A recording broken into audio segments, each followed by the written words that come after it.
No telltale. It seems to run okay. Started right up, second pull.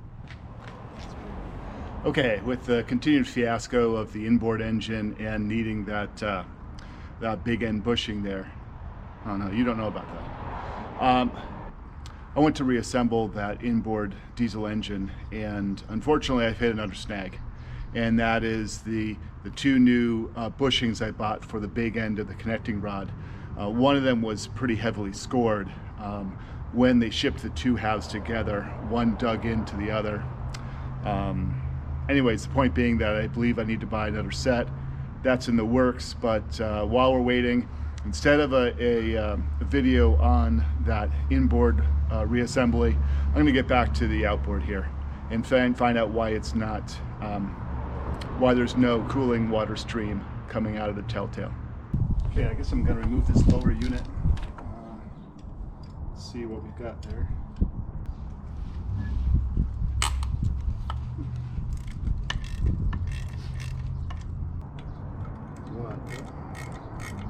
I did notice on this engine too that the head bolts look like they have never been removed.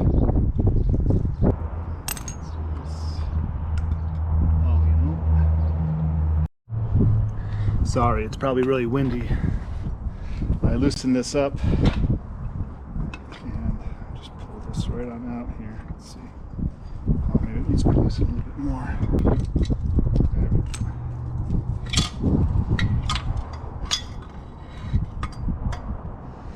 go. Okay. So drive shaft, shifter.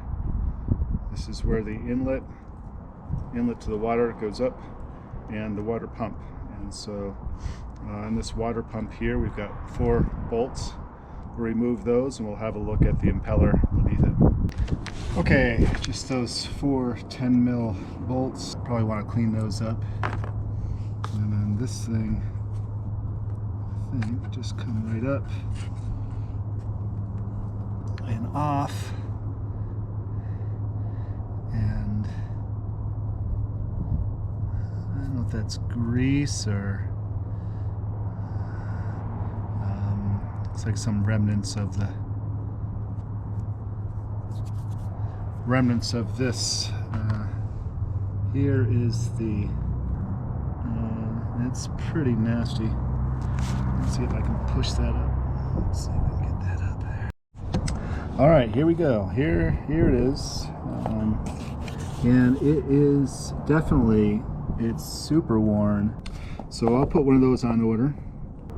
So when I'll do that, I'll order one of these, and I think because we've got it running, let's go ahead and open up the oil and see if that is clean or if it's milky, indicating water intrusion, and then we'll get some things there.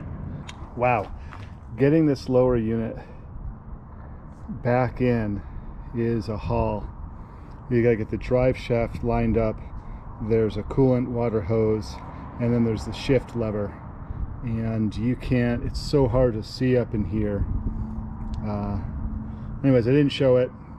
I'm gonna have to do it again because I'm to get back in there to get the impeller replaced.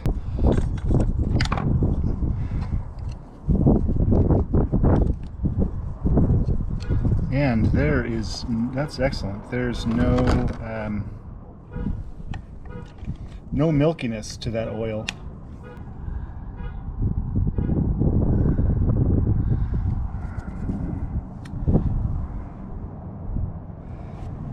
No, it's not just black, but it's going into some black oil. Maybe it's not as nice as I was thinking it was. Okay, lower units off. Let's get into the impeller. And the impeller, and that's just going to pull off there somehow or another.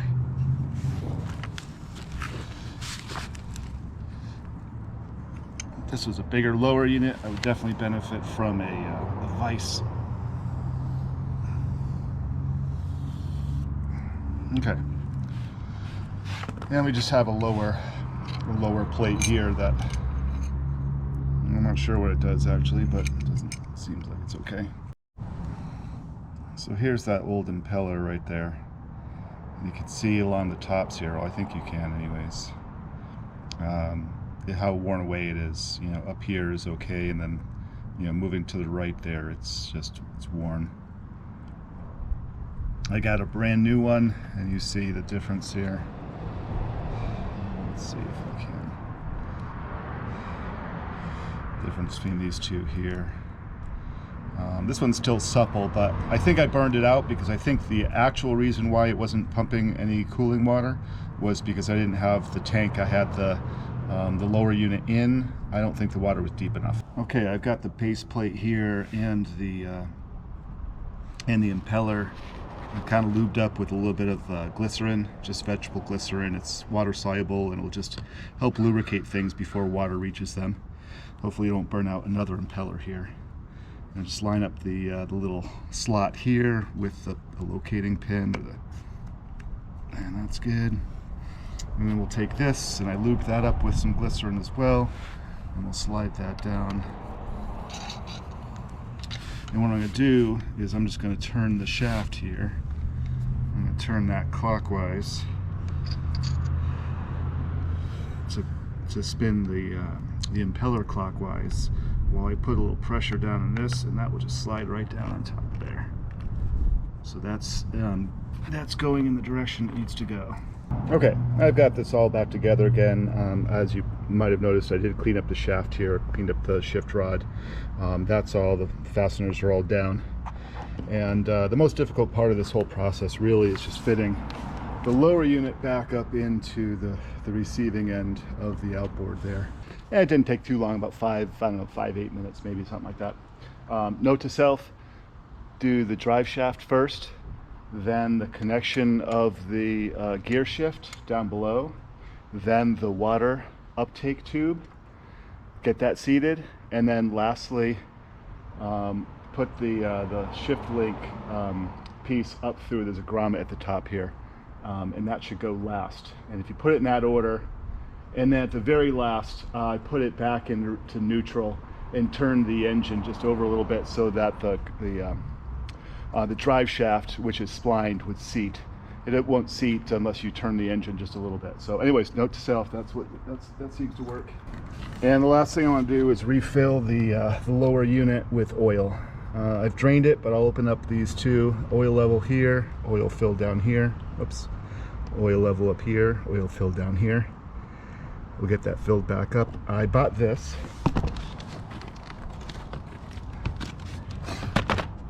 And I am hoping that this is the right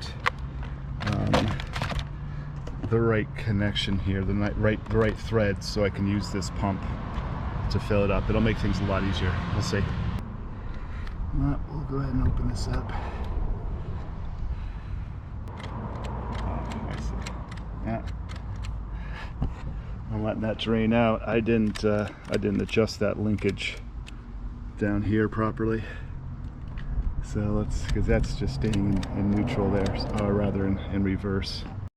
Okay, with the shift linkage, I got that working again. And what I couldn't figure out, or what perplexed me for a few minutes, not knowing what's going on here, is that in order to adjust this, or to access this, this screw here, which joins two rods, one up from the bottom, one down from the top, it just joins the two. But what you have to make sure is that in order to get that, you need this in reverse. But of course, also then this shaft here, which is the top of the shift shaft in the lower unit itself, you have to make sure that that's also in reverse, which in this case would be all the way down. And that wasn't the case. It was probably in neutral or forward or something like that, and so that didn't work. So once I figured out to push that all the way down, like so, I figured out that that was also in neutral there. Okay, here's that end. Let's see if this will actually go in the fill down below here. I'll try it here too. I think they're exactly the same. So let's see. It's not gonna fit. Ran into the same problem with Tohatsu. This thing just doesn't fit. I wonder if I could rethread it. Is it gonna work? I don't know. but we're gonna give it a try. It doesn't work this way, so. Okay, that absolutely did not work. Not really. However, it will at least thread in just a little bit, and I'm gonna try it because I've got no other solution right now.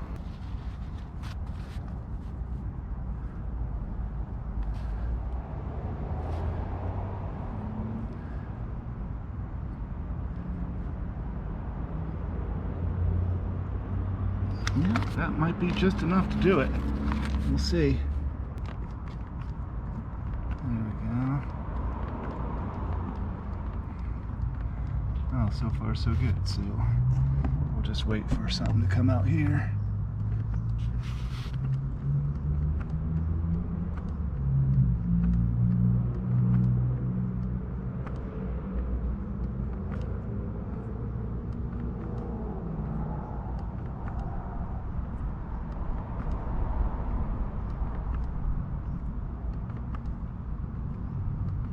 There we go.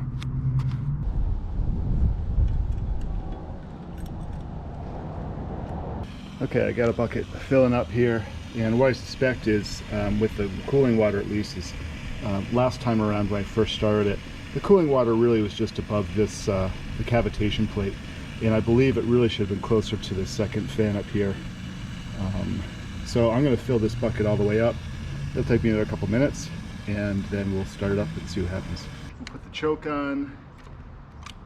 It is in neutral. Put it in start. And see what we got here.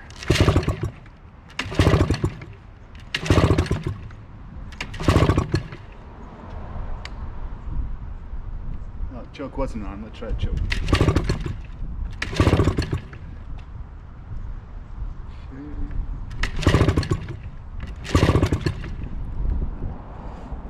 Okay. Oh, let's open this up.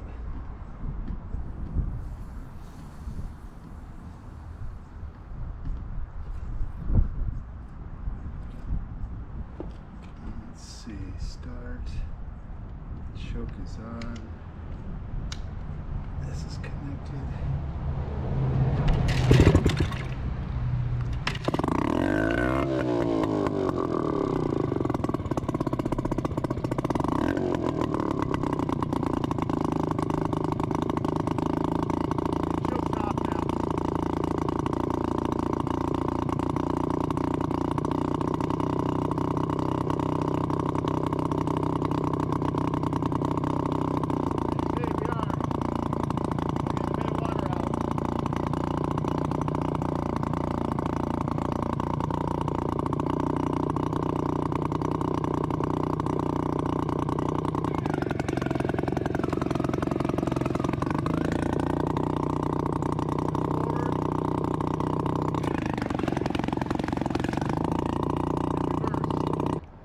Okay, not bad. The question here really is it at the right RPM? And once I had the choke fully engaged, it started right up. I just didn't have the choke all the way over, is what I believe. But yeah, the telltale isn't terrifically strong, but it's definitely there. Forward, reverse, neutral, all works really nicely. So I'm pretty happy about that. Now I can go ahead and order some spare parts and some extra things that I need for the engine, and eventually here we'll get it out onto the lake or into the river. All right, let's get this outboard tuned down just a little bit. I think what happened is when I don't know if you can see that in there, but that's the throttle, and I think I over tightened it.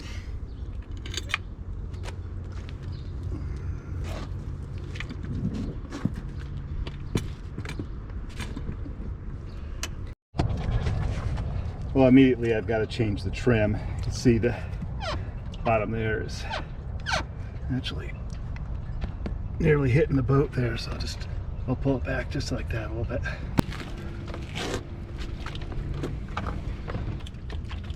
Neutral.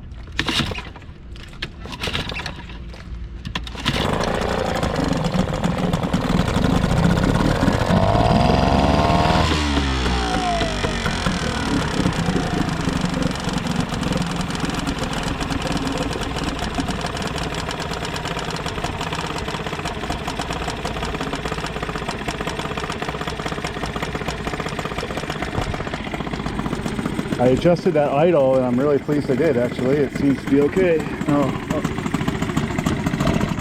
Oh, that didn't work, though.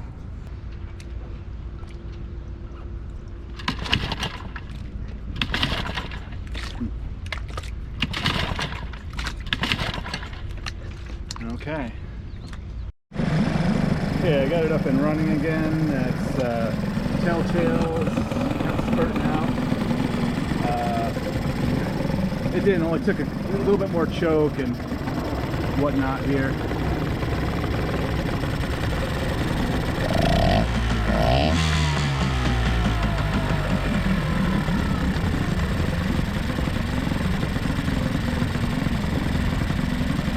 Idle seems pretty good. I turned it up just a titch. No, it just quit again. It just starts slowing down and quitting. Now, I never opened up the carb to clean it out.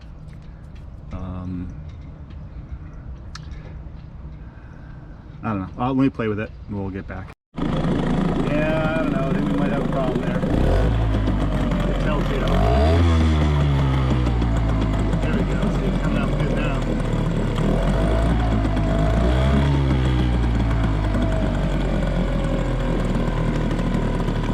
I'm going to try this thing around and see what happens.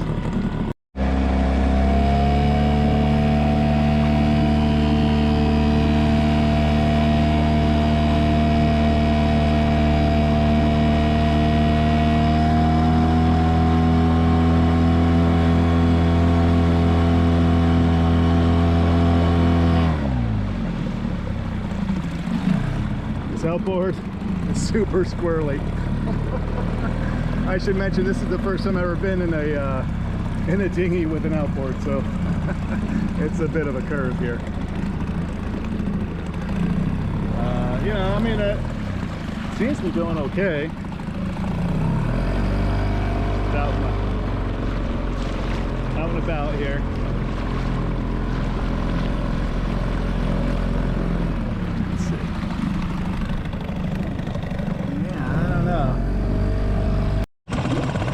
Some of you guys know, so it is just squirting out like I see before. Yeah,